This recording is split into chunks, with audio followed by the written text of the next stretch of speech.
ओडिशार धान बिहन प्रति मुह फेराउछंती ओडिशार चाषी एवं आंध्र बिहन प्रति सेमाने मन बढ़ाउछंती। तेज गजपति जिला एक पहाड़ पर्वत घेरा आदिवासी अध्युषित अंचल। एठाकार मुख्य जीवन जीविका हेउछि चाष। ए अंचल 7टी ब्लॉक थिया बेले सेथि मध्यरु 3टी ब्लॉक रे अधिक धान चाष होइथाय। एठाकार प्राय 70% लोक कृषि उपरे निर्भरशील। वर्तमान खरीफ ऋतु चलिथिबारु चाषी धान बिहन किनिबारे व्यस्त। एरे ओडिशा सरकार सब्सिडी देले मध्य धान बिहन पड़ोसी राज्य श्रीकाकुलम पुराणा पाटना मेलिया बुटो चेपरा प्रभृति स्थानरू अधिका दर रे धान बिहन किनुथिबार देखिबाकू मिलिछि। एबरिकी विभिन्न फर्टिलाइजर दुकान रे मध्य आंध्र बिहन बिक्री होथिबार देखिबाकू मिलिछि। एबरिकी ओडिशा बिहन बिक्री करुथिबा डीलर मध्य 2 पैसा रोजगार करबा आशा रे आंध्र बिहन बिक्री करथिबार देखिबाकू मिलिछि। एठारे गजपति जिलार चाषी को ओडिशार बिहन प्रति आकृष्ट न होई आंध्र बिहन प्रति काहेकि प्रीति रहिछि। काहेकि ना यार प्रथम कारण हला बिहन रे केळी और बाळुंगा रहितबार अभियोग होउछि। द्वितीय कारण होउछि ओडिशा बिहन प्रति आत्मविश्वास रहुनी, जा फल ओडिशा चाषी आंध्र बिहन प्रति आकृष्ट होउछि। बिहन किनिबा परे चाषी बिहन रिहाती पाउनथिबा अभियोग होउछि। अन्यपटे उपांत अंचल होइतबारे एभली समस्या होउछि बोली साधारण मत प्रकाश पाउछि। मो सूर्यनारायण पट्टनायक सभापति गजपति जिला कृषक संघ। देखो सब वर्ष भली चलित वर्ष आम गजपति जिले में बिहन उत्पादन केन्द्र अच्छी। जो बिहन उत्पादन केन्द्र में बिहन उत्पादनकारी कृषक मैंने रही।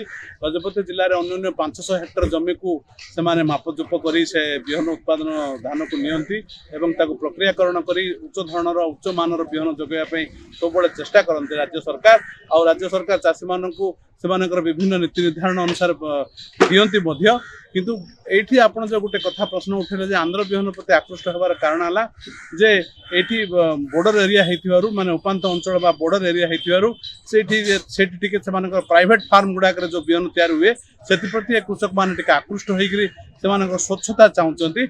एठी मध्ये हमर ओडिसा बिहन मध्ये अति भल बना नै किंतु से माने आउ टिके अधिक जेहेतु प्राइवेट फार्म रे तैयार हेबा बिहन को स्वच्छता थिबारु सेटा पर टिके आकृष्ट होउचंती एवं एटा चिराचरित ढंग एबे नुहे एटा सब वर्ष एपर हुए।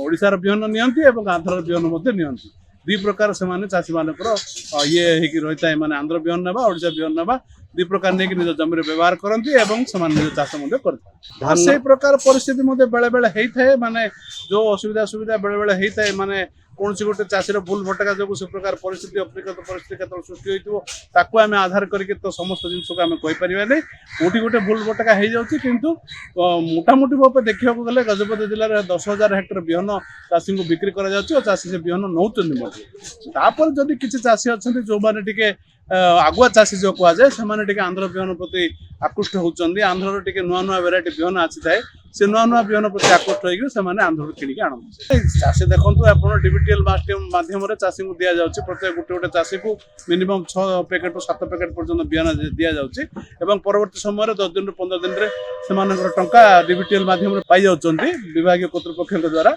आदि कौन भूल भटका हो चाषीर भूल रही जाता त्रुटिटा को विभाग कर्तृपक्ष को जनईकरी सुधारिया कथा किंतु जदि करना चाषी से लुजर हो जाए जगह से टिके विरक्ता होतु जो चाषी कर पारुनी। तबे देखिबाको बाकी रहे चाषी को समस्या समाधान केबे होउछि। गजपतिर विवेकानंद बेहेरा रिपोर्ट महाभारत लाइव।